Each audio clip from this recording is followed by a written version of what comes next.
Okay, welcome. Now we go to the book of Exodus. The book of Exodus is an amazing book of the Bible. There's a total difference between the book of Genesis and the book of Exodus. Just a quick reminder that Genesis started with the creation. In verse 1 of Genesis 1, the Bible says God in the beginning, God created the heavens and the earth. It started with creation. And Genesis chapter 50, the last verse ended with Joseph, who was dead and was embalmed in the tomb in Egypt. So it started with creation, it ended with a casket.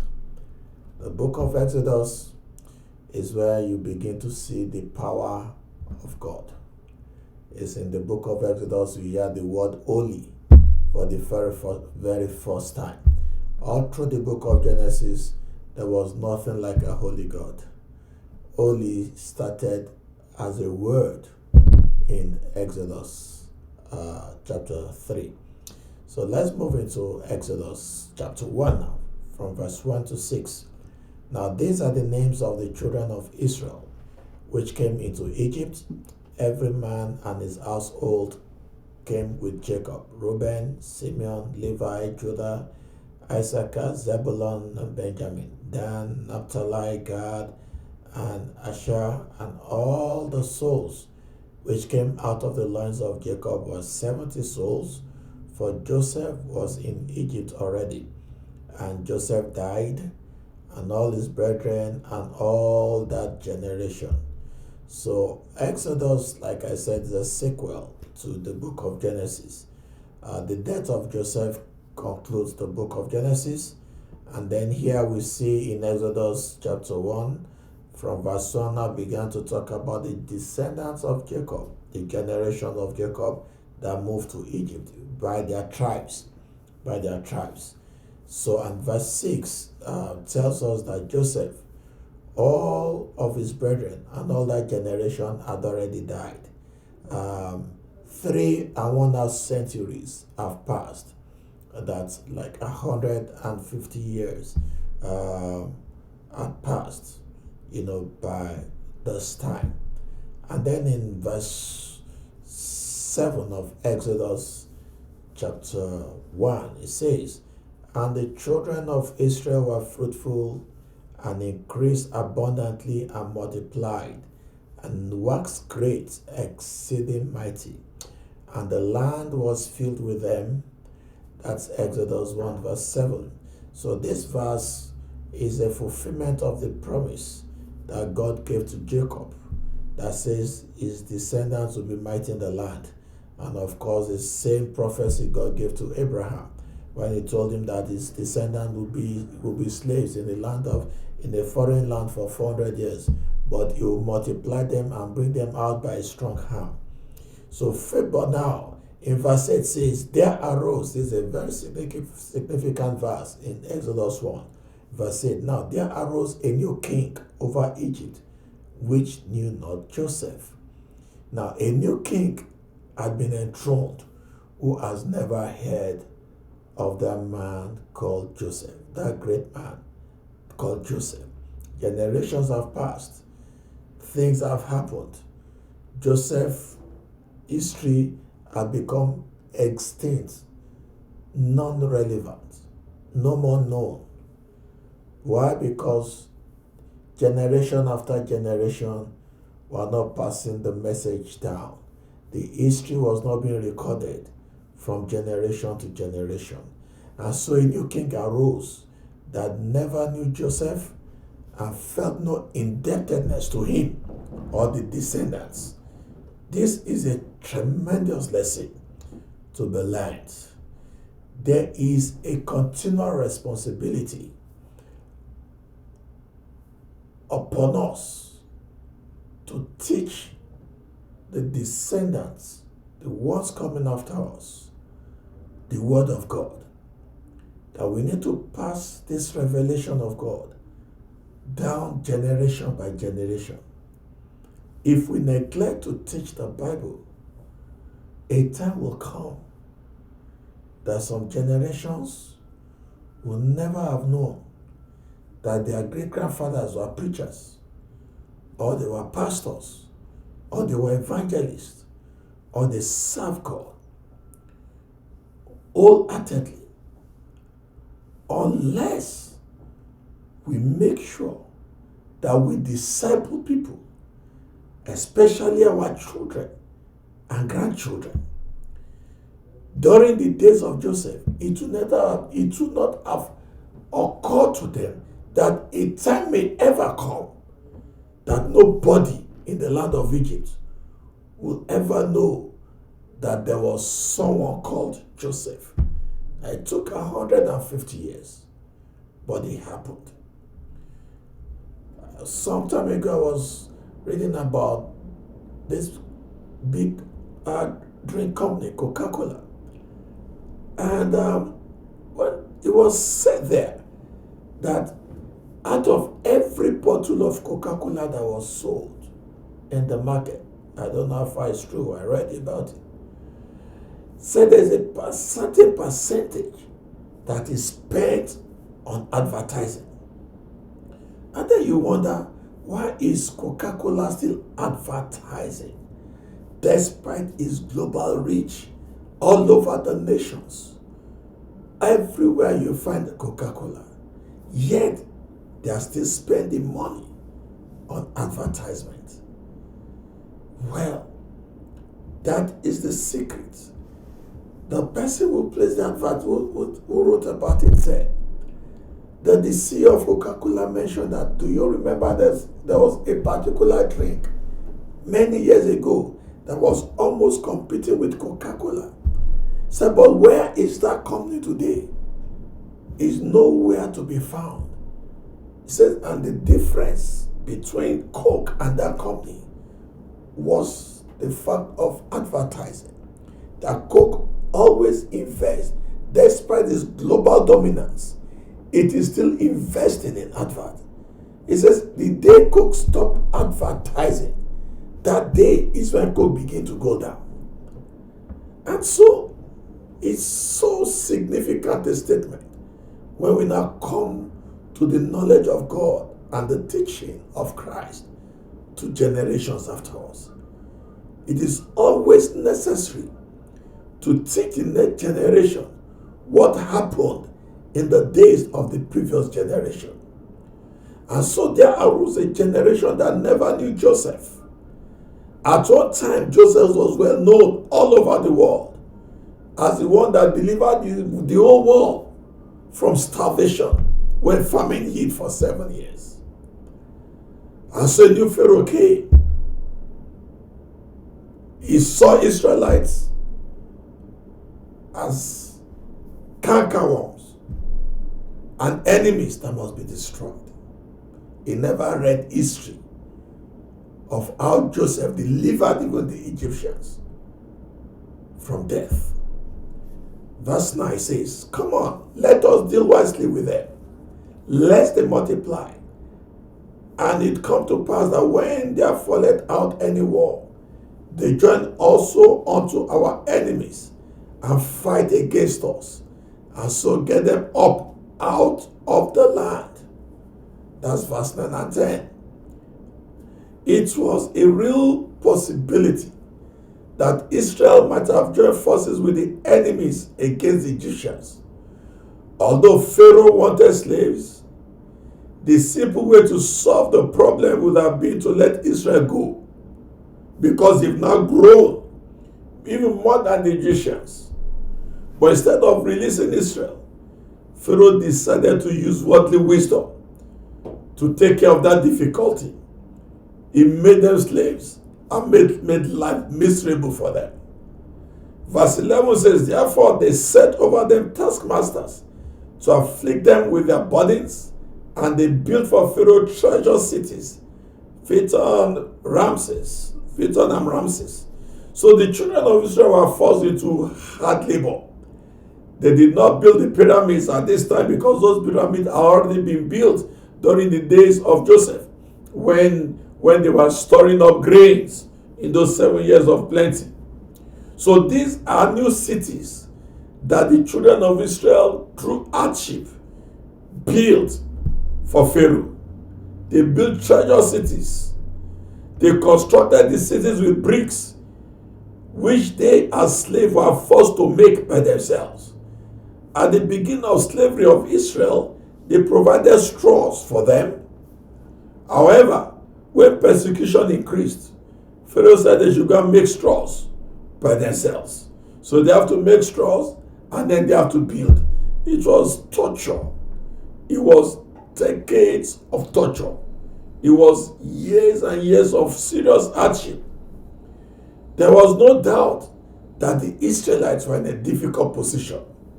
The Egyptians make life harder and harder by the day. Verse 12 says, but the more they afflicted them, the more they multiplied and grew, and they were grieved because of the children of Israel. Now God told Abraham in Genesis 50 verse 13, he said, his seed shall be a stranger in the land, and they shall serve their taskmasters and afflict them 400 years. Now, three things are predicted in that verse. Israelites were to be strangers in a strange land. 1, 2, they were to be servants. And 3, they were to be afflicted. All these three predictions were now manifesting in this book of Exodus chapter 1. The more the Egyptians afflicted the children of Israel, the more they multiplied and grew. I remember what Micah said in the book of Micah chapter 7 verse 8. He says, rejoice not over me, O my enemies. It says, for when I fall, I shall arise. When I sit in darkness, the Lord shall be a light unto me. So even though the Israelites were being terribly dealt with, yet God was expanding them. God was causing them to grow. God was enlarging them. You see, you may be going through a dry spell at a phase in life. But because you're a child of God, God will always also make sure that in certain area is taking care of you. I've seen that happen over and over again. Why? God will always tell his children that I am still with you, irrespective of the challenge you may be passing through. That I am still there. You always see that sign. You always see that sign. Someone may be having challenges with childbearing, but you just see God. Even though he's having that delay and that challenge, God now take care of him, perhaps in the place of finances. Or maybe financial hardship has been the problem year after year. But God is building up spiritually. There will always be something about God in your life. Everything is not ground zero. There will always be an aspect of God where God is touching you. And that touching aspect of God is a message to you that he has not left you alone. So the children of Israel were in bondage, but God was still growing them. Light still manifesting out of darkness. So let's move on to verse 13 to 15. And the Egyptians made the children of Israel to serve with rigor, and they made their lives bitter with hard bondage in mortar and in brick and in all manner of service in the field. All their service wherein they made them serve was with rigor. And the king of Egypt spake to the Hebrew midwives, of which the name of the one was Shipra and the name of the other was Puah. Now, the Egyptians not only made the children of Israel slaves, they mistreated them. Now, in spite of the persecution, God's blessing was still resting on them and they were increasing. And it is interesting to note that the name of these two women, two midwives, and these midwives are of the children of Israel. They are Hebrew women. They are not Egyptians. Because these two names are from Hebrew words. Shipra means beauty, and Puah means splendor. So God raised up beauty and splendor in the midst of hardship to take care of the delivery of the children of Israel, of the women of Israel, when they go to labor. Now these two men occupied high positions in the land. They were in charge of the nurses. And so Pharaoh called them and began to give them instructions. In verse 16 he says, and he said, when you do the office of a midwife to the Hebrew women, and see them upon the stools, if it be a son, then you shall kill him. But if it be a daughter, then shall she live. Now, Pharaoh gave instructions that these two overseers of midwives should begin to carry out selective destruction, selective killing. The moment a baby is born to the Hebrew woman, if it's a child, a boy, they should kill.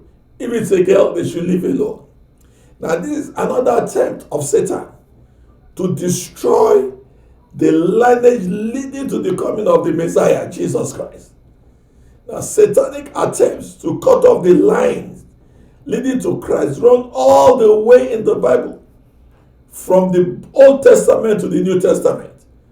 Remember when you get to the book of Matthew, now see Herod also making similar instructions. So many attempts have been made to destroy the Jews. And it is quite interesting to know that the way anti-Semitism is spread in the world, even today, started from this area. It is satanic in its origin. And therefore, no child of God should have any part in what is called anti-Semitism. It is from the pit of hell. It is generally people with no knowledge of God that persecute the Jews. So someone is undoubtedly thinking, yes, but during the Dark Ages, the church engaged in anti-Semitism. Well, this is true, but it was the Dark Ages, and the church was far from the word of God at that point in time. They were involved in external religious activities. But for a child of God, anti-Semitism is something you run away from. Let's move on. Verse 17 says, but because the midwives feared God, they refused to obey the king's order. They allowed the boys to live too. So the king of Egypt called for the midwives. Why have you done this? He demanded. Why have you allowed the boys to live? The Hebrew men are not like the Egyptian women, the midwives replied. They are more vigorous and have their babies so quickly that we cannot get there in time. So God was good to the midwives. Listen to verse 20. So God was good to the midwives, and the Israelites continued to multiply, growing more and more powerful. And because the midwives served and feared God, he gave them families of their own. Verse 22 says, then Pharaoh gave this order to all his people, throw every newborn Hebrew boy into the Nile River, but you may let the girls live. Now, in these last few verses of chapter 1 of Exodus, the reward given to the midwives by God was a flourishing family. Why? Because they preserved humanity. They did not obey the laws of Pharaoh to begin to slaughter the male children of Israel. So God is a rewarder. Bible says God is a rewarder of them that diligently seek him. There's nothing you do for God that you don't get the benefit from it. So these men took that risk, a risk that could actually endanger their own lives. They spared the children. When Pharaoh asked them, why are the males still multiplying? Why are you not killing them? Oh, they say, oh, Pharaoh, the Hebrew women are not like you, the Egyptian women. The Egyptian women, you take a long time before you can deliver during labor. So, but the Hebrew women, before we even hear that they are labor, They've already delivered and they are gone. Say they are quick. God just make them deliver speedily. And Bible says God bless this Hebrew woman. So the reward given to the Hebrew woman is a reward that every believer of God will always be benefit from. God will always keep your hopes when you do something to the glory of his holy name. So this is not to say that they justify the means, still less there is absolute standard of morality here in the lives of these women. So when Pharaoh saw that the children of Israel were still growing, he now gave commandment to all Egyptians. Says, whenever you see a male child born to the Hebrew woman, just throw them into the Nile River. We'll stop there. We'll continue in chapter 2 and the next series, because I'll be talking a little bit about that Nile River in chapter 3, I believe. God bless you.